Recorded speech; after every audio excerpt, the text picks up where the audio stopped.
What's the deal, folks? It's the premier NFC South podcast, Southbound and Down. I'm happy to be here tonight with some of my favorite people from my most hated teams. All right, I know. I'm going to be sour. I'm going to be the curmudgeon of this group tonight, guys. I'm going to go ahead and tell you is I'm not happy. We all know it. It's all coming. But we've all been there. So it's the professor, a.k.a. Tony Dunn, representing Carolina Cat Chronicles, and this is Southbound and Down. It's this NFC South podcast. Thanks, guys, for coming on tonight. We'll go ahead and start from left to right. Greg, say hello. Hello, everybody. It's Greg Barber. You can contact me at IntenseGB. Well, actually, it may be the former writer for Football.com at New Orleans for the New Orleans Saints. I'm actually may be moving to a new publication. Ooh, excellent. Breaking news! Oh, sorry. All right. Well, we can't wait to hear about this because we'll definitely be following you there and taking all of us with you.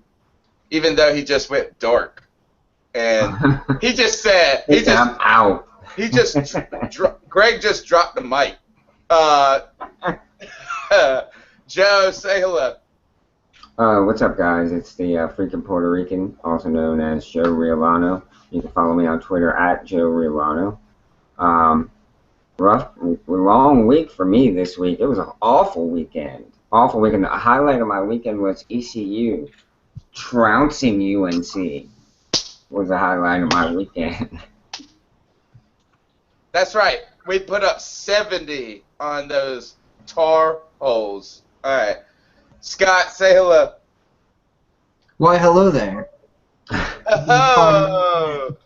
You can find me at Scott Karasik. I also write for Bleacher Report as the Falcons game day correspondent and featured columnist. And, I'm having a pretty good week because, I predicted what? I said if the Falcons don't win by at least 3 touchdowns, I'm going to be pissed. Yeah. The fact that they scored 3 touchdowns in the first quarter kind of made my week pretty good. All right. Was the article over or under 1,500 words? It was over 1,500 words, but it was how to beat the Vikings. So... Oh, well, gosh, why did it take so many words? Because I like to go in depth about how to beat the team. I'm just kidding. We'll have to ask Greg because it took a lot out of them to win that one. Alive, but still, at the same time, either way. Well, welcome back, Greg. We were just saying that you dropped the mic. You just said, "I'm out." All right. Okay. Well, guess what time it is? It's time for the fuel up, fellas. And this is where we go around the NFC South. We take that little trip, and we always start with the winning city. And I gotta say that the winning city and the winning team in the NFC South. He's grinning like a Cheshire cat over there. Scott, tell us about your Falcons. What's the storyline coming out Thursday night? Primetime game, and a big win for you guys against the high school football team. The big win against the high school football team is great. The big thing is that the Falcons are finally getting healthy. Roddy White was limited in practice, but it was because he was cramping up. Same thing with Prince Shembo. He was just cramping up in his calf. But other than those two guys, everybody played the full practice. Everybody was ready to go. They're going against a rookie quarterback this week where Mike Smith's 14-3 against rookie quarterbacks. Not Two of those Nate losses are Smith. last year. And the other quarterback is the backup now for the Falcons. So it's like, you can't really complain too much. I think the Falcons are going to have a pretty good week. Well, they should. I think, you know what, we expected to see this bounce back from the Atlanta Falcons. I saw you wrote a tweet today, and you've been surprisingly pleasant in the last, actually unsurprisingly pleasant in the last couple of days. Like less smug than usual. And what we have is this: is you said that you guys are great against rookie quarterbacks, not named Geno Smith. Tell us about that. Well, Geno Smith was going against a backup caliber defense last year. And when you got guys like Paul Warlow starting their first game and Joplo Bartu starting their third game and half your defensive line is hurt, it makes a big difference. Now the Falcons are completely healthy on defense. They've got way better defensive tackles than they had last year, adding Rashid Hageman, Tyson Jackson, and Soliai to the mix. Now, Tyson Jackson's not great, but he's definitely better than Pere Jerry. Let's be honest here, who was by far the worst defensive tackle in the NFC last year. I mean, it's a completely different defense. It's one that can actually stop the run again, even if it's not great in a pass rush capacity. And you got some solid blitzers there. The Falcons aren't going to wow people with their pass rush ability, but it's going to be at least what it was in 2012. All right, you guys. Joey, what do you want to ask Scott about this week with the Falcons? I was impressed with the way they were able to utilize Devin Hester. Do you expect to see him getting the ball more with him being as effective as he was? I think the way they used him this past week is kind of the ideal, like, maximum usage. You don't want to get him too involved on offense. Like, they love getting him involved in offense, don't get me wrong. But I'd say a mix between this game and the New Orleans game are about, like, his maximum usage on offense. The great thing about Devin Hester is he's on the field because the Falcons have Jake Matthews healthy, and they don't have to bring in another running back to chip on the left side. So they bring in Devin Hester instead as a pure wide receiver, and it opens up the offense that much more. You know, his 2 touches on offense were explosive plays for 20 yards. Yeah. You know, 20-yard touchdown, 25-yard catch. You can't beat that. The guy who I'd say to watch out for this week is Levine Toilolo, because the Vikings are atrocious in pass coverage, especially their linebackers. Especially So he's a tight end, isn't he? He's a Falcons tight end. Toilolo is the guy that's replacing Tony Gonzalez. Is he that giant-ass dude? Yeah. Yes, Tony, he is that giant-ass dude. Gotcha. 265 pounds. He's a giant-ass dude. He's like that's 6'9". the best way to put him. He's like so tall too. Like, he's huge. And he's quick. Like, when you see him run, you don't realize that he's 6'8" until he stands up out of his break and he goes like this, and you're like, holy crap, where'd the giant come from? Where'd the giant come from? All right, Greg, Yeah, Greg, I got 2 things for you. Jump in there and ask Scott something you want to know about this. And second, what wrestler does the giant-ass dude remind you of? 6'8", him? Probably closer. I would say the Undertaker's about his height. Okay. He's about the same height. Is that dude still alive? Yes, he's still alive. He's still, Oh, my gosh. He got retired by Brock Lesnar, man. He's like 99 years old. Okay. What's on your mind about that game when you're watching? We all watched it. We all watched that beatdown. I like how confident Scott is, so I'm going to ask my questions last. Well, I mean, in a way, they caught Tampa pretty much exactly at the right time, you know, with the injuries and everything else. But they was able to run through them. And they did what they're supposed to do, don't get me wrong. And they were very good at it, without a doubt. Without a doubt. So, I don't know if the only question I would say now with Minnesota, you're basically going to be going on the road in that game. So you're playing them on their turf. Which is outdoors now. Which is outdoors. So you're not going to have the speed of the turf now. Mm-hmm. All right, so I've done a study. Oh, Lord. Games outside of Georgia, outside of Georgia where there's a Waffle House, the Falcons win 50% of the time.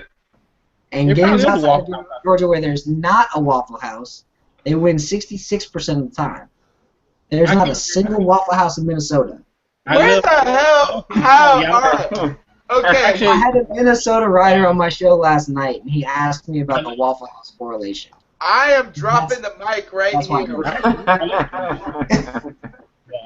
I lived in Minneapolis for a little while myself.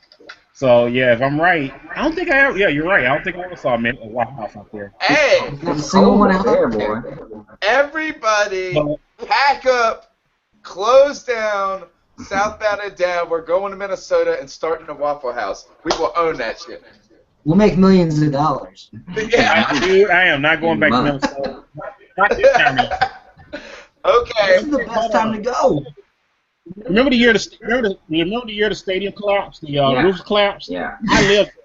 I actually was living in Minnesota at that point in time. So I was there during that snowstorm. That was no joke, dude. You were cold as hell, weren't you? Oh, that was brutal. That was brutal. So yeah, cancel me going back this time of year will never happen. Okay, my question about this is, even though I can hear myself echo like Bill Simmons saying "F you," my question is this: Can you be this excited about beating up the Bucks when they lost everybody and they had nobody? Their offense was pretty healthy, honestly. So it's kind of tough to be like, well, they had nobody on offense. And that was really where the defense looked good, was early in the game. They stuffed the run. They held designed running plays to 3 yards a carry. Because Mike Glennon didn't run 3 times for 19 yards on designed running plays. Let's be honest here. He ran because he got pressured. So on designed running plays, they held him to 3 yards a carry. They forced a lot of 3rd and longs. They blitzed. They got their first 3 sacks of the season. They got 7 quarterback hits. They were in the backfield all day. Robert Alford was everywhere. Desmond Trufant was everywhere. Kamal Ishmael came out of nowhere. That dude just... I'm a big Kamal Ishmael fan, but I saw him as like a project to even get to being like starting caliber. And he went from nothing to straight up, he should start over Dwight Lowery because he seems to understand where to jump the routes. Well, we'll see. I think that Mike Glennon is way better than whoever the other dude is, McCown. And they're so missing. I heard this statement, and we're going to move on, is I heard Steve Logan, who was a former coach of East Carolina football, and he was a he was a quarterback's coach in Tampa Bay, and he was talking about, I thought he said 2 things that's funny. First, he said that he was part of the crew. Well, he's an offensive guy, so he didn't scout the defensive side. Tell me the defensive tackle for the Buccaneers that was hurt? And Gerald McCoy? Yeah, Gerald McCoy. He called Gerald McCoy a unicorn because he was the only defensive lineman he knows that can read. He said, we caught a unicorn. I heard him say it. And he also said that this shows you how much one superstar, how much it can hurt a team. And I saw Gerald McCoy was really upset with that game and their performance and embarrassed. I think that's interesting to see a hurt kid who's only like 3 years in the league. I think it's like his 4th year. Yeah, it's like his 5th or 6th year, dude. He's a veteran. You're right. It is. He came out the same year as Donkey Kong 2. Wow. Yeah, that's right. That is right. He did. And so you're right. And he's taking a leadership role, which is cool. All right, let's move on because Atlanta just put a trounce in on Tampa Bay so much that nobody came on the show to represent them. Second, again. Greg, we're going to New Orleans. We're going to go to Bourbon Street. Tell us what the storyline is coming out of there this week in y'all's matchup against the Vikings. It's kind of simple. I mean, they were pretty crisp in that first quarter. Their first two drives, they just cut through Minnesota's deep. I guess you could say, pretty much like a knife through butter. I mean, they just went right through them and, performed well, got the first 13 points. What comes out next was that this Mike Zimmer he made a couple changes, dialed up some blitzes, slowed them down a little bit, where they didn't they basically could not they kind of stalled some drives on them in those first couple in the second and third quarters, and then by the fourth quarter, they start kind of picking things up a little bit, especially after the penalty, after the Marlin puts on Breeze and pisses him off. Then that was pretty much, Breeze pretty much was dialed in now, and they drove down the field and sealed the game. But I really the offense was sluggish, definitely not nearly as impressive in those second and third quarters as what you would expect. But I was actually, the defense, don't get me wrong, the defense is not perfect, but I thought they played a heck of a lot better in this game. And you got to think about it. They had Minnesota was down there in the 20-yard line in the red zone twice, and they held them to field goals. Now, they hadn't done this since 2012 against Tampa Bay, that they actually held the team to no touchdowns. At least, Wow. Sometimes somebody will score something. So for a couple of years, almost 2-3 years here, we're talking, they haven't done, that they hadn't allowed a touchdown. So for the most part, I know some people say that's because of Bridgewater, because once Bridgewater came in, it's a smaller package. You're playing a rookie quarterback, but I would give Bridgewater a little credit too. I thought he played pretty decent. Than Castle. Huh? He looked better than Castle did. Oh, way better. I was hoping they put Castle back in because I was like, I'm getting worried about this kid. Tell us what you saw out of Bridgewater. What did you see out of Bridgewater? Because I was one of the minority people that thought that he was better than Manziel, I thought he was the number one quarterback coming out this year. He was my number 2 overall player in the draft. Yeah. Oh wow. Yeah, I had Jadeveon Clowney, Teddy Bridgewater, and then it was Khalil Mack. Yep. And then Mike Evans, and Sammy Watkins, and then it was my boy Jake Matthews. Wow. Yeah, well, you're with me in the crazy minority because that is insane. I had an NFL scout who told me I had an NFL scout who told me that his personal board was the exact same way in terms of who the top quarterback was. He said there's no way that Teddy Bridgewater, based on his film, should go below the number 1 overall pick. Yeah. He said everything else is superficial. I'm with. And he said I got outvoted when it was my turn to help with that pick because I wanted to take Teddy. I wanted to take Teddy at 10. You know who went number 10 overall? No. Anthony Barr. I'm sorry, number 9. Anthony Barr. Yep. That's a linebacker, right? Yeah, that's the linebacker. That's the linebacker for the Vikings. And my friend said when I found out we were trading back up to get Bridgewater, I knew it was over because I knew he was going to be our franchise guy. Yeah, because what I saw out of him, I saw a guy that's ready to run that team and take that team. So he like I said, he was working with a smaller package because he was the backup quarterback, didn't get as many reps. So he kind of came in that game on the fly. But for the most part, I think giving him now a full week, I'm interested to see what he does against Atlanta because I got a feeling that he'll get a more expanded play, as far as play calls and a bigger set of plays and stuff. So he'll have a lot more to work with against Atlanta than what he had against the Saints this past week. So like I said, I'm not saying that he's gonna necessarily toast them or anything like that. I'm not saying that, but I am saying that I think you'll see even a better game out of him than what you saw against New Orleans. I like him. It wouldn't shock me if he put up a good, 250, 300 yards coming from behind all game. It would not shock me to see that. Yeah. But he's got thin wrists. That doesn't mean shit. He can still snap the football. And ankle. Yeah, He might throw 3 picks. He might throw 3 picks because Desmond Trufant and Robert Alford are finally learning how to bait quarterbacks and they've dropped 3 picks each. But I mean, he's working with. I mean, he doesn't have a lot of tools to work with because he doesn't have a running back. Because you can't call Matt.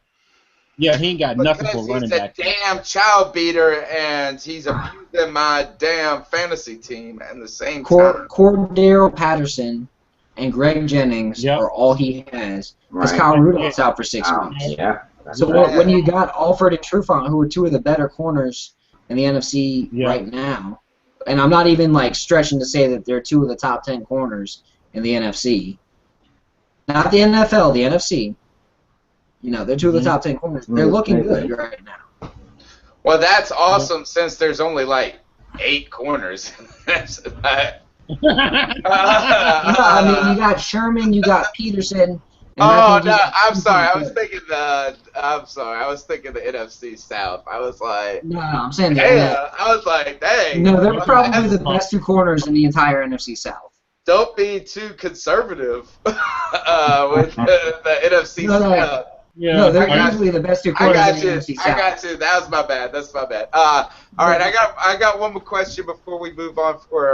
What happened with Captain Munnerlyn? I didn't get to see this game, so tell us, because that's a former Carolina Panther. What happened with the little guy? Well, all he did basically came in trying to sack Breeze. He had him down, but when he flipped him back right on Breeze, right on the back of his shoulder. He did a suplex. It was an absolute suplex. Nice. Nice. So the refs, of course, penalized them. They get the penalty, and then Breeze was ticked. He was absolutely ticked. And was it a penalty? Oh, it was a penalty because should have been a penalty. Should it have been a penalty? It was what now? Should it have been? That one should, yes. Oh yeah. Okay. Now, don't get me wrong. Now, against like last year when the the Ahmad Brooks or when they hit Breeze. Oh yeah. Base touched the helmet. I could see why they wouldn't have called the penalty because But I also knew that once they touched that face mask or get their helmet, they were gonna call it anyway. Yeah. But that was a little extra. That to me, I thought that should have been a penalty. I agree with that one. And not just because you're a homer, but because because don't get me wrong. I've seen times where Breeze got hit where they could have. I could see where the call they could have not made that call. You know what I mean? Because I'm one of those. I'm still an old schooler. You got to remember, I've been watching football since in the 70s. So that suplex is like mild compared to some of the crap I've seen happen. Well, then it shouldn't have been a penalty, A, and B, they're the same weight class. So, same height, same weight class. Let's be honest here. Drew Brees probably outweighs Captain Munnerlyn by about 40 pounds. Probably. Because Drew Brees is probably at least 210, and Captain Munnerlyn's 170, soaking wet, holding 2 cheeseburgers. Right. Hold on. I'll tell you one person that definitely outweighs both of them, and that is his wife. His wife, Drew Brees' wife, she's attractive. I'm not going to lie, but she is like Amazon. She is tall. She is big. She is sturdy. And they get in commercials together, and he's like this little guy. All right, let's move on, Joe. We're going to Charlotte. Tough road to Bank of America to the Vault. Joey, a lot of 2 primetime matchups this week. We had Thursday night Falcons and Tampa, 2 teams out of our division, and then Sunday night Carolina Panthers versus the Steel Curtain. What's the storyline coming out of Charlotte, Joey? This week the storyline coming out of Charlotte, I think is a big question mark. All supposedly going into this game, all the Steelers' weaknesses were the strengths of the Panthers. That's what it looked like. And that's what it looked like. Yes, that's what I thought. So when you saw this game go down the way that it did, it just opened up all those questions that we had thought to this point in the season hadn't been answered. The Panthers' offense did what I thought it was going to do, which was I don't think it can score more than 25 points a game. They didn't do anything. Yeah, they ran the ball a total of 10 times. They had 10 rushing attempts.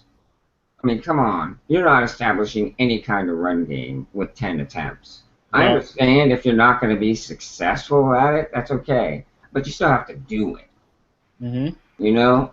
And the offensive line, specifically the offensive tackles, which were a big question mark, got completely exposed by an older Pittsburgh defensive line. It wasn't like this is all, you know, Brent Kiesel, I think his name is. Yeah. Mm-hmm. He's like he's 36 years old, still He playing. looked like He is 87. he looked like he was from Lord of the Rings and like the Twin Towers or something, and like some big ogre dude that came out and like guarded Gandalf or something. They just completely abused the offensive line and made them look like they didn't belong in the NFL. Like they really were the worst offensive tackles in the league. Whereas, But wasn't that Well- a line of question way coming in? According to Scott, they I'm are. sorry. well, I know that there were some question marks there, but they had done fairly well, and they did fairly well the first game. The second game, they did okay, but this really was an eye-opening. The coaches had. Okay, to be fair, they played Tampa Bay in the first game. I agree with So that. whenever you use, we got to use Tampa Bay as kind of a qualifier. Like Nah, but we played a healthy That was the Tampa Bay. preseason. We played a you healthy played a Tampa Bay. healthy Tampa Bay, and your offense looked like it played a healthy Tampa Bay, but your defense. Without Cam Newton. Well, and that brings me to another point is, I don't know. Cam Newton was only sacked 3 times in this game, but he was hit and he was hurried all game long. Oh, he So was much so destroyed. that he went and put his girlfriend's clothes on for the post-game interview. True that. True that. Remember when I said He did. that you have no offensive line there, and that Cam Newton's Yep. going to get knocked around Yep. all game long against a decent pass rush. You finally play a decent pass rush, and he gets knocked around.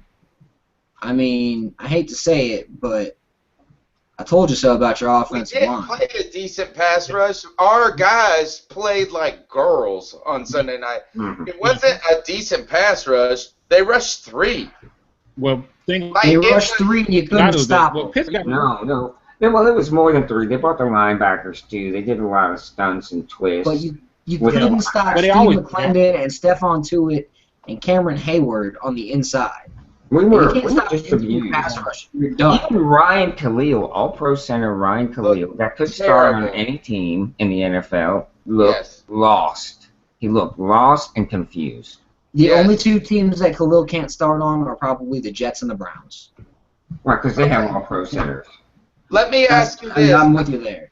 But outside of Scott, Jets and Browns, dude's a beast. Scott, you're good at pulling this stuff up because I'm trying to pull it up. Can you look up the time of possession in that game between the Panthers and the Steelers? Because Panthers led in time of possession. no way, really? Yeah. Why? Because we had that's Because hard you're to continually letting your quarterback Pittsburgh take scored. shots. And Yeah, they were getting big No, plays. Pittsburgh destroyed in time of possession. 34 minutes to 25. There we go. See, Yeah. I feel like the Panthers didn't have the And ball all that because very much. they can run it with. All right, Now- here's the story coming out of there though is Cam Newton's hurt, but he looked good. When is that? I know that he didn't.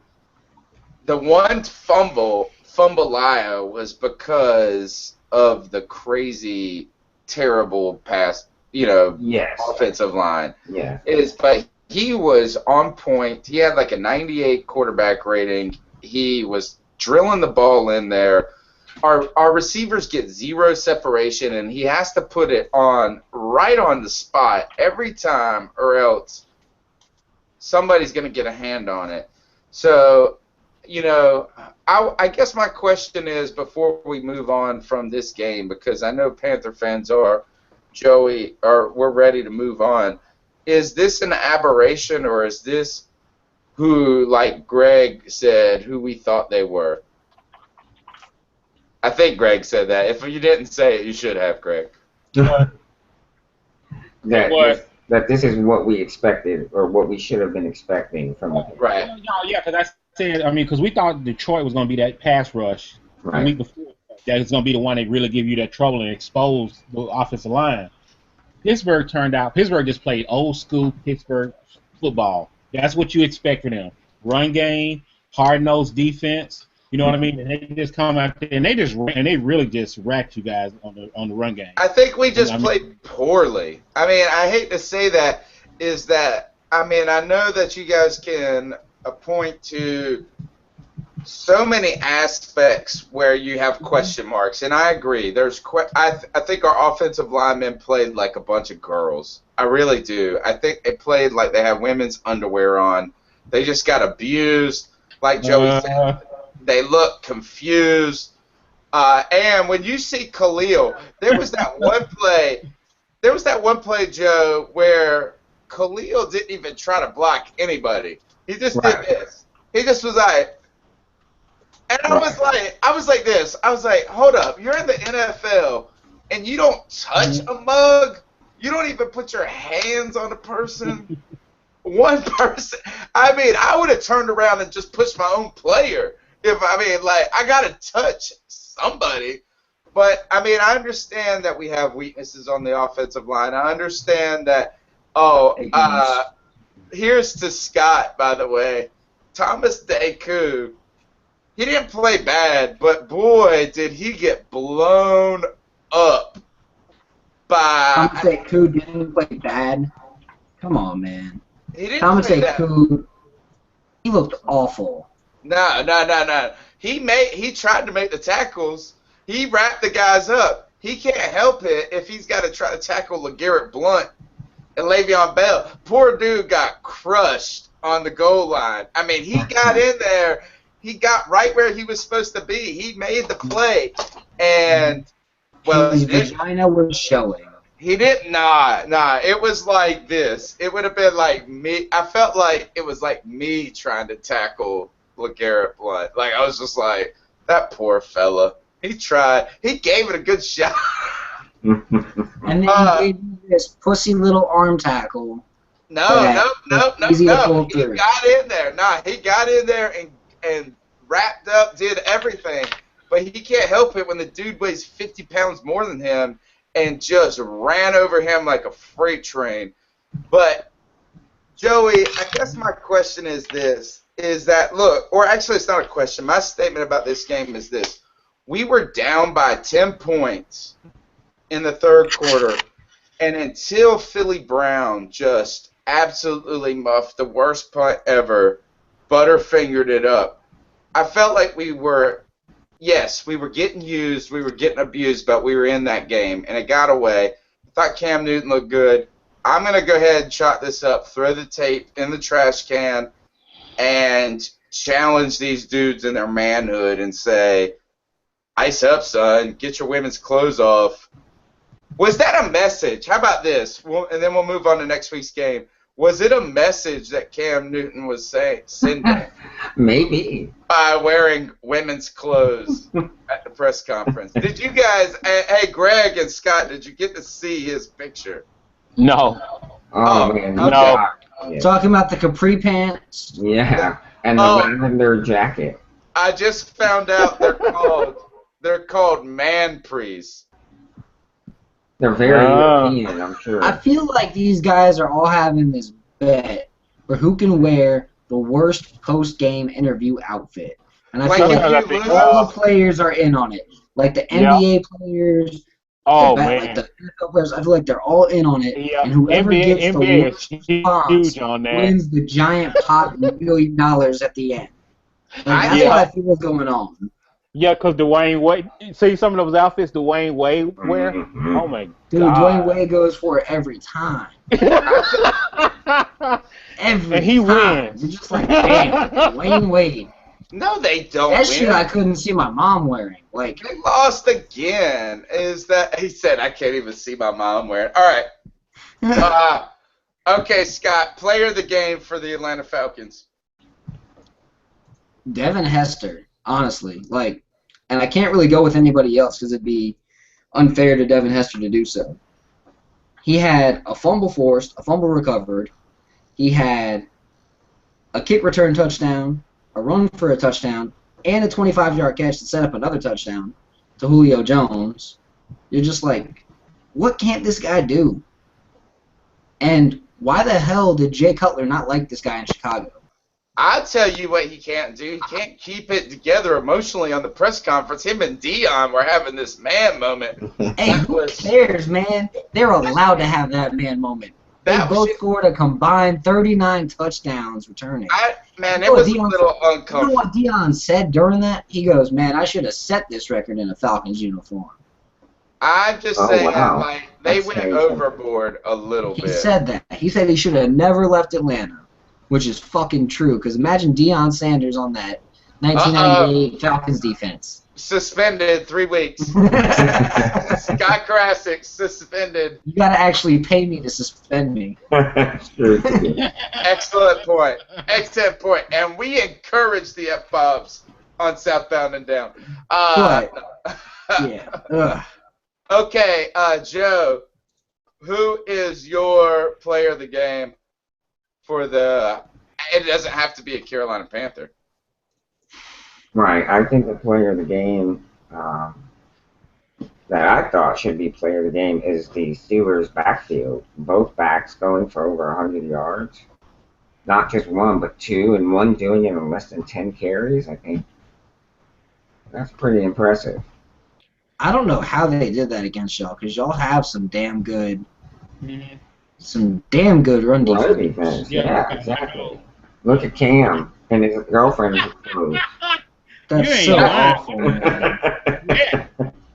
What is that? I tell you, I put it up for It looks Craig. like a lost bet, man. I swear to God. I'm telling you, got talked to it. I mean, he got hit so often, he got confused. I've met the dude, and I ain't never seen him wear that or anything like that. What I like is my buddy said he dressed like a man from the waist up and like a woman from the waist down. Yeah, that's probably the best You know what? I comparison. mean, those pants got to go. The shoes got to go. Yeah, the bedroom slippers. And, oh, my gosh. Okay. All right, Greg, player of the game from the Saints matchup. I'm gonna give this to. Oh man, I mean, I'm gonna give it. It got two guys here, and they both on defense. Curtis Lofton. He made a really, really good play against Cordero Former Patterson. Falcons linebacker. Former Falcon. Yeah, but now had his pride hurt. But now bleeding the black and gold. But he's bleeding the black and gold now. So but he made a hell of a play against Cordero Patterson where he stopped him for a 7-yard loss on basic run play. But that game he was all over the field. He was pretty much he led the way in for that defense. The other one was Junior Gillette, was the other player who played pretty well and was a lot better as far as rushing the passer and getting after the quarterback. So those would be the two guys right there to me that kind of jumped out of the screen during the game more than anybody. Greg, let me ask you something because I didn't watch this game either. And what happened on the Castle injury? He was trying to get out. He was trying to run. Actually, I think he was trying to run the ball, and I think it was Lofton that caught him like right at the foot there, and I think it broke his foot or his foot or his ankle, one of the two. Okay. But, yeah, so he's out for the year. He's gone. Right. He's on IR now. So now you're down to Bridgewater and Christian Ponder. So. Oh yeah. Well, You've got a quarterback and Christian Ponder. Right. Yeah, and Sam Ponder's husband. and, You got a quarterback and a guy who, according to a Vikings beat writer, knew he was making the roster, mailed it in, and just said, fuck it, during training camp. I'm cool with that. And was just like, I got a roster spot. They already told me so. I'm cool with that because Castle is no better than Ponder anyway. They all No, he's not. Teddy Bridgewater is the answer there. The problem is that they're still the Minnesota Vikings. Right. And without Adrian Peterson, that team doesn't have a chance. So okay, Joey, we're actually we're on time here, guys, with the last segment of the show, last 20 minutes. We're going to do Are We There Yet? Joey's got this wonderful format for us. I love it. Where we talk about the upcoming matchup. And, Greg, we'll go to you with this. Tell us about who the Saints are going to be facing, what we need to be looking for. Okay, well, we're facing the Dallas Cowboys. Yeah. Sunday night, 30 for the Midnight. Gosh, are you going to score over or under 70 points? It'll probably still be under 70 points, but you know, in this game right here, I think they can. I mean, as far as the defense is concerned, I think New Orleans will take their defense apart. They're gonna have a hard time with Jimmy Graham because I mean, basically, I think Dallas was like 27th in the league at stopping tight ends, so Jimmy Graham probably should feast in this game. I think you'll see a lot more Brandon Cooks in this game too. I think you're going to see a lot of plays out of him, and I think you're going to see a lot of the run game overall.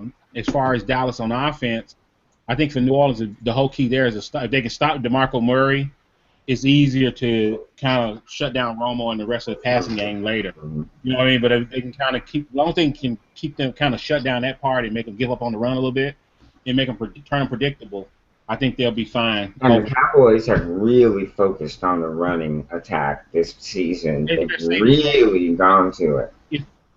It's their saving grace. That is because that's the only thing that's going to keep that defense off the damn field. Mm-hmm. Because that defense has to stay on the field a long time. That defense is Swiss cheese, and they know it.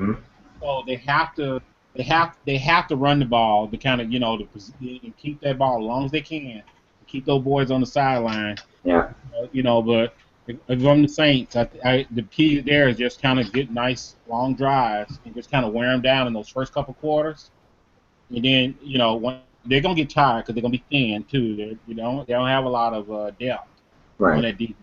Right. That defense is god awful. Just attack that defense. Exactly. And you run the ball, you pass the ball, and basically just come down there and just have good basic attacks in those first couple quarters, wear them down a little bit, and then I think you can do what you want come the third and fourth quarter if they do it that way, and don't that's just gonna be the whole key there. I mean, so I'm not saying it's gonna be an easy win, but I do think that they'll win the game.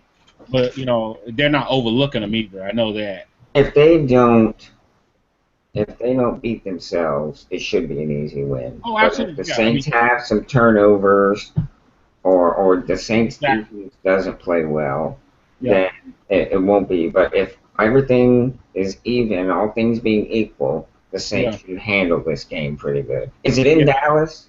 It's in Dallas. Okay. You feel? Yep. Okay. That'll make it a little tough. Right. You're at the Jerry Dome. Right. Yep. Yep. It will be a little tough in that sense because it's on the road. But I think for pretty much all, like you said, it's pretty much even. As long as they don't give the ball away, and basically putting Dallas on a short field or drives that way, they'll be fine. As long as they play a clean game, they're gonna be. That's it. Dallas handled, I would think. Did you guys hear that Maurice Claiborne stormed out of the facility? Had a temper tantrum. Yeah, he's still. That might actually improve that Dallas defense. I think so, to tell you the truth. Mo Claiborne has been god awful in that scheme. He's not a Tampa 2 corner by any means. They've been using him there, and it's just a bad fit. It is. He actually probably would have been better off going if Rob Ryan was still there. You know what I mean? Right. I think Greg just got lost. Here's a good. He dropped the mic again. What's funny, Scott? You'll like this. Is I wrote a story about Maurice Claiborne, it was like December or some crazy November, and it was, would the Panthers be dumb to trade for Maurice Claiborne because he scored a 4 on his Wonderlic? And so I was trying to play on would he be the dumb factor? Yeah, the dumb factor. And this story still gets like 200 hits a week, like out of nowhere. Like people just read this story. So I'm hoping. I mean, maybe it'll get 1,000 or something crazy. Now that this has happened, it should have gotten a little more traction. I know. We don't promote it. I'm just saying that people are just Googling dumb and football, and that story comes up. I think that's funny. I mean, I hate to say it, but it'd probably be a smart move to bring him in because it's not like Antonio Cason's very good, and you guys have a solid right corner, Melvin White. Cason looked awful, man. Cason got destroyed. Cason got destroyed. He did. I agree with that. I think he looked exceptionally bad. He had a bad showing. But Scott hates Antoine Cason for some weird reason. I don't hate him. He's just not good. You just want us to bring in the dummy. That's it. No, I want here's the thing. I want to see Atlanta go up against the toughest teams in the South, and Anton Cason and Thomas Deku starting for you is kind of the opposite of making you tough. We'll see. And Roman Harper, the safety backer, might be tough, but he's not very good in coverage. Although using him in that short robber coverage seems to be doing well for you. Yeah, I think that's the way to use him. No, it is the way to use him. Because that's the only spot he's good in. Right. Yeah. He's great at like rushing the quarterback. He's great against the run. But if you're trying to get him to cover somebody, it's over. Oh yeah, man, he's old. He looks like, and you guys might know this. Scott, you seem about my age. Do you remember that show on Nickelodeon, Doug? Yeah. He looks like the blue neighbor. Whatever that dude was. The blue neighbor is. That's what Roman Harper looks like to me. He's a funny-looking, weird dude. But anyway, let's move on. Let's go on to the NFC champs for this week, and that is the Atlanta Falcons. Tell us about your matchup and what we should be watching for. I mean, watch for Teddy Bridgewater. Atlanta's going to probably blitz a lot, both to stop the run and to stop the pass, because they did it against the Buccaneers. It worked really well against the Buccaneers. I think you could say Matt Asiata and Jerick McKinnon are a step down from Bobby Rainey.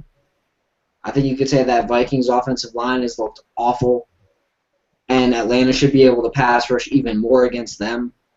And they just lost their best offensive lineman, Brandon Fusco, the right guard for the next year, or for the rest of the year, because he's on IR. Oh wow! It's a broken something in his leg. The Vikings are falling apart. That would be a bone. No, I mean he might have snapped a bone or a tendon or something. I don't know what he snapped. I just know he's out for the year, and that's all that's really important. Is the Falcons don't have to play him. So Vlad Ducasse is in there, and Vlad Ducasse is terrible, and Charlie Johnson's worse. So you've got two awful guards. You've got Matt Khalil playing, probably the worst he's ever played. You've got Phil Lodeholt, who can't pass block and never has been able to pass block. Yeah. I mean, Atlanta, when you say you're hitting a team right at the right time, rookie quarterback in his first start, offensive line in shambles, running game in shambles, defense can't stop anybody in the run or the intermediate passing game. I think if there's a guy that goes off this week, it's Levine Toilolo. 8 catches, 100 yards, and a touchdown. I think he has his coming out party this week because they don't have anybody who can cover him. He just has to hold on to the damn ball. Who's the running back for the Vikings now? Matt Asiata, who's awful, and Jerick McKinnon, who played quarterback for Georgia Southern last year and probably is a better overall player, but he's a rookie, so he's not ready. Yeah, he has no idea. Anybody who's really ready to play. No. I mean, none of those names mean anything to me. I used to know everything. I like stop paying attention. Which I used to know. Obviously, Adrian Peterson, and you even knew Toby Gerhardt. You knew him. Toby Gerhardt's in Jacksonville. Yeah, but Gerhardt, they let him go. They let him go. And we don't now that he's in Jacksonville. Once again, he falls into anonymity. Gosh, that's the worst. He's been on my fantasy team getting me 3 points a game. 3 Oh, points. Do you expect that total to pick up now that Blake Bortles is going to be starting for them? Yeah, Yeah, it because went they up got to a guy who 4. can act. No, it'll probably go up to like 8 because they got a guy who can actually hit them on short passes. They've got a Right. guy who can actually open up the running game Yeah. by passing the ball. Bortles know- can hit a deep target. Bortles can hit a short target. Bortles can hit any target. Bortles And was Chad my Henne number can't. one. My number one Oh quarterback my coming out. God. Y'all in this Bortles love. You This dude. knew, isn't that true though? Yes, but I don't understand it. We haven't seen anything of this dude. Bortles came I've out seen of. quite a bit of Bortles, and I thought he was a first-round grade. I had a top 10 grade on him. He's a hell of a quarterback. Yeah, I don't had care him- what the grade is. The man played for UCF and then played Yeah. track in college. He didn't play nobody. So, like, I mean, yeah, he's got the physique. and the skills. He does. Yeah, I mean, Yeah. playing Well, against so did Baylor, Ryan Leaf. Louisville, and these kind of schools probably don't incite the best response. But it's not like he played against nobody. One of his best games was No, against the University of South Carolina with a guy named Also- Jadeveon Clowney on the line Yeah. with Kelsey Who Quarles took a in the year first off? game. Who took the whole damn year off? He didn't take the year off. He was getting double teamed all game because they knew how to pass block against them. And triple team sometimes. Was that the Yeah, triple only team. game? Name one other team. Bortles threw for 358 Yeah. yards against the Gamecocks. Okay, name one other team that he played last year that is anywhere in Baylor, that. Louisville. Louisville. Yeah, Louisville he played. Because Okay, of so- that thing. So he played Teddy. The previous year, Ohio State played Yeah, pretty well against them. And that was the year Ohio State went undefeated. I thought that. Okay. He Still, I don't count Ohio State. All right, this ain't a college show, but still, right, I mean, it's not like he played in the SEC. That's my point. So which is true. It's not like SEC quarterbacks do well in the NFL either. Which is true. I agree. Name the last SEC quarterback outside of Cam Newton who did anything in the NFL. Matt Stafford. Okay. Stafford, Yeah. Stafford. Won. So Yeah. 2 names. But even Stafford isn't amazing. He's And barely then- top And 10. then who do you go back behind Stafford? You have to go all the way to Peyton Manning. No way. Really? Yeah. Is it Yeah, 'cause that Andrew- bad? Well, yeah, you got to think. Out of the 32 starting quarterbacks, Drew This Brees made me throw played up at in my Purdue mouth. in the Big Ten. Matt Stafford, Andrew Luck played in Stanford. Matt Ryan Yeah. played at Boston College. Nick Foles played at friggin' Arizona. Mhm. Phillip Rivers played at NC State. I don't like it. Our boy Russell Wilson played at both Yeah, NC yeah, State yeah. and Wisconsin. Geno Smith at West Virginia. Still Andy haven't Dalton said played it. at friggin' Texas Christian. Joe Flacco played at Delaware. Jay Cutler played at friggin' Vanderbilt. Colin That Kaepernick is played at SEC. Colin Kaepernick played at Nevada.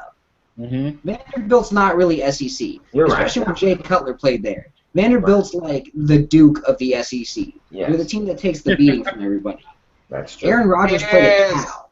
Is it Kansas State or K-State? I mean, Eli Manning played at Mississippi, but Eli Manning sucks now. Yes, he's terrible. But I you mean- also named like 20 terrible quarterbacks too. So I just went down the yardage leaders. You want me to go down the passer rating leaders? they Wilson, all suck Wisconsin, him and out. NC State. I know. Phillip Rivers at I know NC State. I know he Kirk is. Cousins, Michigan State. Also, Andrew Luck, Stanford. Drew Brees, Purdue. if you say Andrew Luck's name one more time in this show, I'm gonna go crazy. Nick Foles, Arizona. My question is Yep. this: is Kansas State SEC or is that Kansas? Kentucky. Neither one of them. Your Oh, fifth it's team is Kentucky. Yeah. Okay, Kentucky. I'm thinking Kentucky. Kentucky's SEC. Okay, all right. Well, you're right. Well, man, you ain't lying. The SEC ain't put out a good quarterback since Tim Tebow. Oh, not a good. Not a You're good gonna lose the quarterback. viewers of the show. You mentioned that name. And Scott is throwing the No. mic at the screen. Okay, Joey, Who are the Panthers facing? Tell the people, and what do we got to look for? Because I think This it's very game is simple. going to be very interesting because the Panthers are matching up against the Baltimore Ravens, who are now the proud owners of a 35-year-old wide receiver who still has game, named Steve Smith. Who promised blood and And guts. guts. Everywhere. Yeah, I can see him stiff arming the hell out of somebody right now. Him and Roman Harper. What are the odds of him and Roman Harper making it through the game? Oh, they're gonna get in a fight. They are going to fight. Last night on our podcast, Mel Mayock said 89% chance. Yep. I'd say that's on the low side. Okay, so we're going to Baltimore to face what is a kind of, I mean, I don't want to call them a surging Baltimore team, but they're weathering a big storm, a big shit storm of the Ray Rice and the NFL just debacle where the whole world wants to dump on them because they make a bunch of money, and rightfully so. I think that is it. When there's that much money involved in something, you've got to take your lumps when they happen. So I'm not going to defend the NFL or Roger Goodell or anybody, Free Bill Simmons, but they do seem to be doing well in dealing with this because this seems like if there's any team that would have trouble dealing with all this nonsense, you would think it would be the Baltimore Ravens, and they're weathering that storm, and Steve Smith seems to be a big part of that. Do you see, Joey, the Dennis Pitta injury being a major factor in this game? I see it being a factor that they can't account for. I mean, they have the receivers. They have Steve Smith. They have, what's his name, number 82. And those guys, those guys are good. But Pitta is such a dependable outlet. He's always there as, your last resort if you can't go to the other two guys. And, he's got sure hands. He's a big target, too. He's a big dude. So I think that as much as I think you can't replace him. I'm sure you're going to miss him, but there's no way of replacing him. I don't think the backup tight end is as effective as he is. More of a blocker, typically. The backup tight end is more the blocking type. So I think it will hurt them in the long run, but I still think Steve Smith's going to get his, and we don't have the corners to really stop him, I don't think. What? I mean, what? Is he going to, run so fast that nobody can catch him? Well, I think it's not like Anton Kaysen can stop him. I think it's the motivation he's going to have for this game. Because he said, I listened to an interview with him, and he said, I never thought I'd leave Carolina. I never thought I'd wear another uniform. So he's going to want to show, hey, you should have kept me on. At least 1 or 2 more years. You should have. Well, everybody knows that, but obviously he's a pain in the ass in some ways. Well, I think we're talking just purely football. We should have kept him, but when you look at all that's involved in the locker room and that sort of thing, it was time for him to. Definitely should have kept him because he was that locker room leader that you guys didn't seem to have. Gettleman wants Kuechly and Cam to be the leaders now. He wants this to be their team, and as long as Steve Smith was still on this team, they could not be the leaders because Steve Smith had the locker room. So that sounds like a them problem than a Steve Smith problem. Well, I'm not blaming this on Steve Smith at all. It is not his fault that he left. It is because Gettleman wanted to have the young and up and coming guys take over that leadership role, and that's why he left. What would have Steve Smith done if he saw this? He would have smacked Cam right up the back of the head. I think so. That's exactly right. This answers the question of why Steve Smith is no longer Panther, because he would have pulled him inside the locker room and been like, dude, you got to tell everybody something? You got to Michael Sam us for a second. I know. Let us know something about what's going on. Are you coming out? We're adding another week added to the suspension. Okay, well, Joey, do you think that the Panthers can bounce back? Because here's the thing, is that obviously the Pittsburgh Steelers are going to go feast with Tampa Bay. I think they got them at home. Is that right? Yes. Probably. The Pittsburgh Steelers host the Buccaneers. So basically, they're on a 3-game win streak. Basically. So can the Panthers bounce back in the face of Steve Smith telling Cam Newton he's got girl pants on? I think they have to. I think much like this game was a must-win for the Steelers, the game this past week against the Panthers, I think for this week, the Panthers are in a must-win situation against the Ravens just because how badly they looked against the Steelers. What do you want to see? What do you think has to happen differently, Joey, in this matchup? I go back to it, and I've said it since before training camp. We've got to run the ball. We have got to run the ball. And I mean, we don't got any running backs. So D'Angelo practiced, was a full participant in practice today. So that's a good sign. And nothing like the 31-year-old running back. Well, he did great last year. He had a decent year last year, and that's what we're looking for. We're looking at one game right now at a time. And if we can get him to get the ball maybe 20 times between passes and runs. Well, that's not going to happen. And then sprinkle Reeves in there with a couple of runs, some inside running, I think we'll be in good shape. But we just got to commit to it. That's the problem. We haven't committed to it. 10 runs is not a commitment. And when you have a questionable offensive line, a questionable pass-blocking offensive line, they're not catering to their strengths, putting it up 40 times. So that's what I think we have to do. I think we have to really run the ball. All right, well, let's see if we can put our money where our mouth is. It's time for our picks of the weeks, fellas.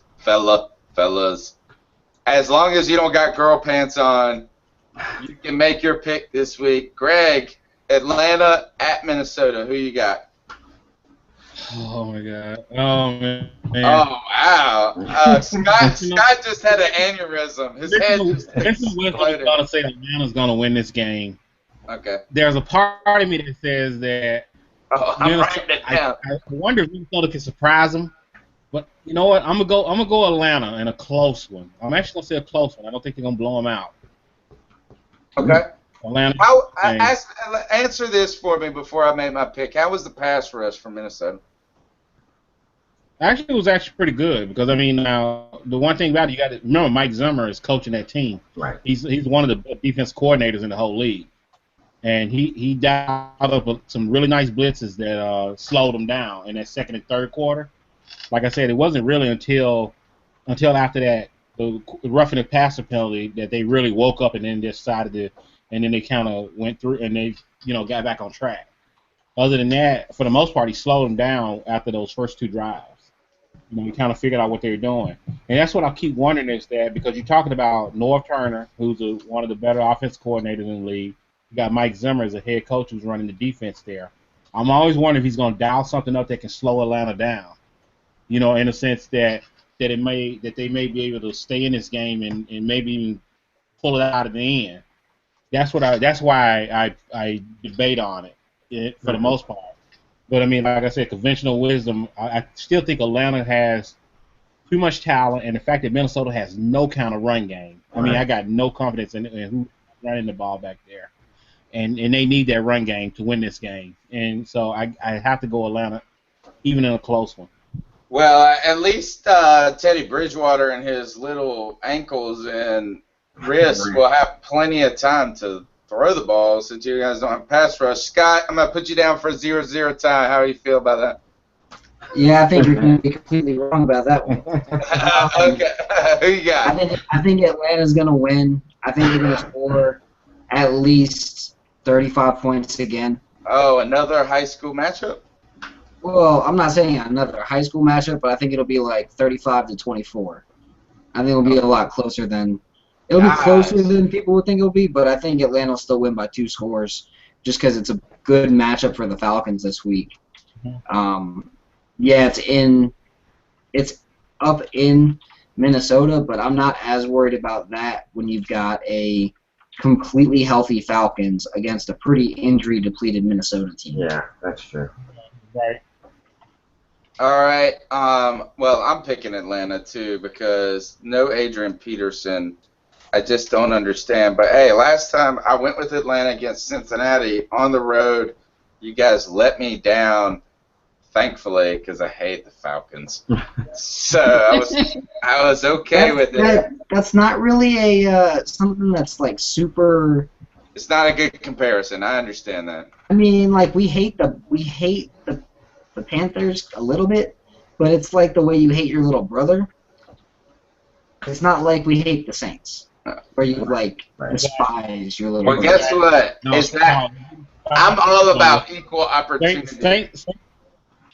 I'm about equal opportunity. Exactly. All y'all mugs the same with. And the Saints are the little brother because the Falcons were born in 1966 and the Saints were born in 1967.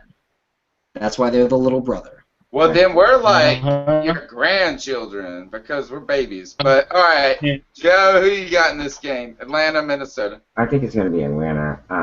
Atlanta's awful powerful on the offense, and we saw what they were really capable of if they're playing at their top level and incorporating all of the weapons that they have. We got to see what that looks like this past Thursday.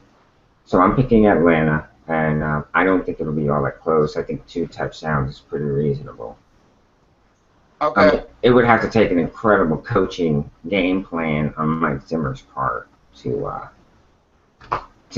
have the Vikings win this game. If you guys, Scott, just go ahead and tell you this, is that if you guys let up 24 points against Minnesota, your defense sucks. I think it's going to be all in garbage time to Bridgewater, honestly. Okay, that could be the case. All right, but I will accept that garbage time, but 24 points is a lot. Okay, Greg, Carolina at Baltimore. Everybody's on the road this week, by the way. Oh, I got to go Baltimore because I got a feeling that Steve Smith, just the fact that he wants blood this year.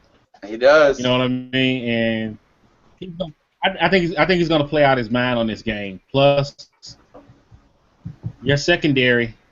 If anybody knows how to get to your secondary, it will be him. And I don't. I got to go. Huh? I don't think they've got the blockers for that pass rush. Yeah. They don't have the guys that can stop Nata or Brandon Williams or Canty or Suggs or Duberville or any of that. That's gonna be the hardest task. I don't think it's the secondary. I think Scott's right on that. Is that the line, the offensive line? They're gonna have trouble with that group of guys. Even if Suggs isn't the same guy he used to be. Scott, who you got? I got Baltimore. I think it's gonna be close. I don't think it's gonna be a blowout like last week was. I do think it's going to be close. I think Flacco is going to get a couple deep touchdowns. I think you might see Torrey Smith finally working into the game a little bit. He's been kind of the disappearing man this year. I do see Carolina's pass rush looking a little bit better with James Hurst out there instead of Eugene Monroe, but I don't think it's going to be a great game. He's hurt, isn't he? The Monroe's done for. Is he done for the season or is it? He's done for like 4 weeks. Okay. But it's not a good situation for that offensive line right now. What's been going on with Eugene Monroe. The rest of the line looks great, but Monroe's been having a knee injury and it's been showing. But Osemele, Wagner, Zuta, Yanda, they all look exactly the way you'd expect that group to look. They're playing in unison. They're playing really well. Zuta's been the glue. That's really been what that line's needed for a while. But Monroe's just been fighting some knee injuries and hasn't been able to run block effectively. All right, I'm going Carolina, and the reason I know, and that is okay to say that because there is some of that in this pick. So I'll go ahead and admit that. But what I want to see is this, is that I think that the Pittsburgh Steelers game maybe galvanizes the manhood of some of these players a little bit, is that they got made fools of on national television in the prime time, and it wasn't just the kind of players that we expect. You know, it's okay to pick on Kason. It's okay to pick on Deku. It's not okay to say that about Kuechly and really Charles Johnson. And it is okay that week. I mean, they deserve all of it. But what I mean is that those players are better than that, in my opinion. The one thing that troubles me the most about this game is no Thomas Davis. And that really hurts this defense. It hurts it in a leadership stand. It hurts it. And that dude has just been playing lights out for the last year. Only 1 year. So we haven't had him. But when we haven't had him, we've been terrible. So this is what this is. This is not a pick based on the X's and O's, but it's more a pick based on, like, if you got your ass beat on the side of the street and you're walking back down, you're going to be a little feisty. And I'm hoping that kind of translates into the offensive line, defensive line. Because that's where I want to see hay made. We need to see more pass rush, and we need to see our offensive linemen take off those man prees and put on a damn pair of man pants. So that's why I'm picking Carolina. Joey, who you got? I'm going to go Carolina also. Of course. I'm going to say this with the caveat that I am a homer, and there's no denying it. I don't pretend to not be. All right? I don't pretend to not be. Absolutely. Like I said, I think this is a game where Carolina has to man up. They got to show that what happened this past Sunday night was an anomaly and was not the norm, so that people don't look for this.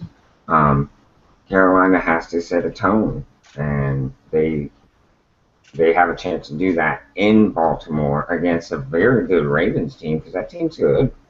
And I think it's a question of just exerting your will on your opponent, and that's what they're going to have to do. Yeah, I think that's right, exerting your will. All right, Greg, New Orleans at Dallas. You're going into – what you're doing is you're going into a place that has nothing to do with football. You're going into a circus where there's, like, naked women dancing in cages. You're, like, in the sky. This sounds like a pretty awesome circus. Yeah. It's kind of like Mad Max in the naked women dancing in cage sounds like a pretty fun circus to me. How about you? All right. Every team wants to play there. Yeah, of course they do with that defense. Greg, who you got against Dallas? Well, New Orleans. I got New Orleans. I mean, yeah, part homer pick, but other part is that I think, you got to look at it just talent for talent. I think New Orleans has, they got the better coaching, they got the better players. And like I said, the whole key there is just to wear them down, to where that they wear them down early, and they'll be fine in this game. If y'all don't put up 40 points against that defense, I'm going to be disappointed. I don't know if you can stop Dallas, but man, they can't stop anybody. Good Lord, they're terrible on defense. Scott, who you got in this game? I've got New Orleans 58, Dallas 55. Holy shit! I think he's just. I'm completely No, he's 100% serious. Yeah, no, I'm completely kidding. I got New Orleans winning. I think it will be a very high-scoring game. I don't think that high-scoring. Come on, man. Yeah. But I don't see it. I don't see it being a great game for either side's defense. New Orleans is probably going to finally find that groove that they need to get in on offense against that god-awful defense of the Cowboys. Mm-hmm. And I think they might get a couple turnovers that'll really... I could see it being a blowout depending on who gets the turnovers in this game. Mm-hmm. That's what it's going to be. I can tell you who's going to get them. The Saints. because Tony Romo gives the ball up like I give money to the daycare center. Yeah, pretty much. God, That's because you got like 8 kids, dude. I know. That's what I'm saying. I mean, that was the point. I got the Saints in this. I think you're right. I think the Saints, look, the Saints are not a 1-2 team. They're better than that. Their defense is a little bit better. I think me and Greg were talking before the show started, and, a lot of this is kind of them getting some chemistry and the communication down. I do think this is, I don't know about Rob Ryan and Sean Payton. That just seems such a weird relationship. I think they get along fine, actually. They're better than than Payton and Greg Williams when Greg Williams was there, because they really had no kind of relationship. Yeah, they hated each other. Yeah, they didn't like each other very much. Well, now Rob Ryan just like kisses Sean Payton's feet probably, and then if he doesn't, then he just gets his brother to kiss his wife's feet. But I don't know. I'm sorry, I should have gone there. Joe, who you got this game?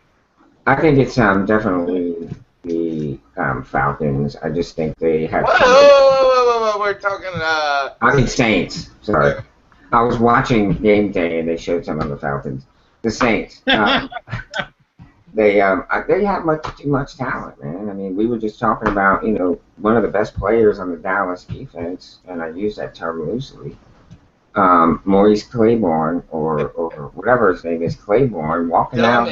We call him slow-mo. walking out of the training facility on a Tuesday of a week, you got the Saints coming to town. That makes real good sense, right? He didn't know what day of the week it was. I guess not. He scored a 4 on his Wonderlic, dude. So I think that just kind of says it all. They're not an organization that has it together, to tell you the truth. I think Jerry Jones stepping in there and being the general manager really just screws things up, and it trickles down. You got that whole trickle down effect from that. So I'm thinking the Saints, and I'm thinking it's not really all that close. Saints win by 2 touchdowns, maybe something along the lines of 42-24 or something like that. Wow. I almost want to pick Dallas since we're all picking the Saints. I don't, but I'm not. So I'm going to play it safe here. It is at Dallas, which I don't even know if that helps Dallas sometimes. Sometimes I imagine it wouldn't, yeah. All right. That's tough. This is tough. Like, now I'm at the point of this is that we're so close in our picks. Like, if I pick Dallas here, I'm totally picking a long road to come back. All right, I'm going to go, I already told you what I was picking, so it doesn't matter. So why am I even talking about this? Greg, Tampa Bay at Pittsburgh. Pittsburgh, very simple. All right. I mean, that's it. Scott? No Jerry McCoy, I'm right? Go no Jerry crazy and McCoy. say Pittsburgh. You guys are living on the edge. Joe? I think it's a no-brainer. They're in Pittsburgh, coming off a big win against the Panthers in Charlotte. They want to represent at home, just like they did in Charlotte. So I think it's Pittsburgh by far, clearly and easily, by far and away. It's not close. Gosh, is Tampa Bay really that bad? And McCown's hurt. I don't think he's playing this week. That's a good thing. Glennon is probably better. for the best. Glennon is I mean, better. I agree with you, but what I'm saying is, up to this point this year, they've had McCown in for everything. So if they're going to Glennon, which is a good move, it's his first week in, things are going to be off just a hair. So Well, they still got that awful offensive line. That's terrible. Yes. They can't stop Yes. anything. yes. They can't stop nothing. So I mean, against Pittsburgh, and you saw what they did against Carolina. Yeah. I just hate. I mean, It's going to be more I of don't the same. even Glennon know make if out- that says much. Game. I really don't know if that says that much. I think Pittsburgh came out I guess this is Antonio Brown is the real deal, though. That dude is legit. Good. Yeah, he's good. And so, I guess they're just gonna do what they did against the Panthers, run the ball and get it to Antonio Brown 10 times. call it a day. Mhm. All right, my question last is who's leading the division right now? It would be a tie, right? Between the With Panthers and Atlanta Falcons. having the tiebreaker. What's that? Atlanta would have the tiebreaker. Why? Because they Division got record. one division win. Yeah. Oh, Yeah. because that's right. They beat the Saints. Mm-hmm. Right. Oh, And Beat the the Saints. Bucks. congratulations. I forgot about the Saints win. This is to Scott. I'm giving him a good clap because I forgot about that one. I thought it was a tie. Yeah. All right. Okay, let's get our But last we're one play. game behind. Oh, We're yeah. sniffing on your points, boys. We're getting you. Okay, all right. Well, so are we. No, I guess we're tied. It says, but you have the tiebreaker because we have Right. the same record. Okay. Right. All right, so let's get our plugs in. Greg, Mhm. can you give us a spoiler? Is there any inside information, or do you have to keep it a secret? For what? For the transition to a new position. Oh, I'm not gonna say anything yet. It's Okay. not. I mean, it's not a. Can it's you a- tell it's us a- next week? Maybe. Yeah, next week. Yeah, you'll know. Next week you'll know. Nice. All right. Next All right. week you'll Well, know. until then, how can we taunt you and haunt you? At Intense GB. That's my Twitter handle. I'm there all the time. So yeah, feel free to hit me up anytime there. All right, Joe. Yeah, at Joe Rolano on Twitter, or you can find me at my alter ego at Cortez Elwood. I'm sorry, it's Cortez Elwood, but it's at Fan First Pro, which That's is right. the parent company for CarolinaCatChronicles.com for Southbound and Down. Joe, you know how you also go by Big Tasty? Yes. Where did you grab that name from? Off of the Goldbergs. That's right. I saw it today on the thing, Yeah. on the mixtape. Okay. Yeah. All right, Scott, jump in there. I'm Scott Karasik. You can find me at Scott Karasik. I don't have any fun names like Big Tasty or no. anything like that. I mean, in college they called me Chewbacca because I'm kind of hairy and I'm Jewish. But other than Yes, that, I love that. I love anything that's got. But other than that, like, nah, I don't have a nickname. I'm just Scott. You are Chewbacca to us for now. From now on. No, not from now on. We're gonna come up with something better because Chewbacca is a little bit better than Scott Jurassic. I mean, it is what it is. All right. Well, everybody hit up Scott. This is his week where he gets to gloat and have it. Look at how happy he's been the whole time. He even was plugging T-shirt websites when he walked in the door. I mean, this guy, he's on cloud nine. Yes, he is. All right. Well, I mean, I like my graphic tees. Yeah. Tony Hawk, how old is he? Like 9? He's as old as who was the old guy we were talking about earlier? He still makes some good shirts. Kiesel. Brett Kiesel. No, the Undertaker. Oh, yeah. So Yep. I used to play Tony Hawk and watch the Undertaker on TV. It wouldn't shock me if they're about the same age. So let's see. It wouldn't. Tony Hawk born in 46. Holy. No way. No, Tony Hawk is 46. My bad. Yeah. Undertaker's about 48. Undertaker's 49. 49, yeah. I know it's like 48, 49.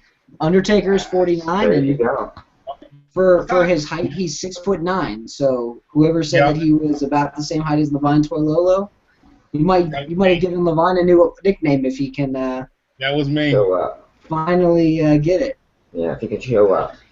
That's right. Yeah. Greg said he resembled the Undertaker. I called him that giant ass dude. Well, just because that was his height. Because I knew the Undertaker was like 6'8", and right around that range. Yeah, so I totally knew right. that. That's why.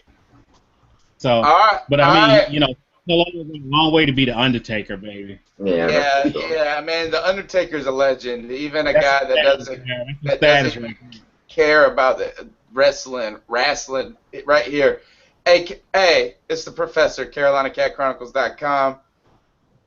Look, Southbound and Down is becoming clearly the best podcast on the internet.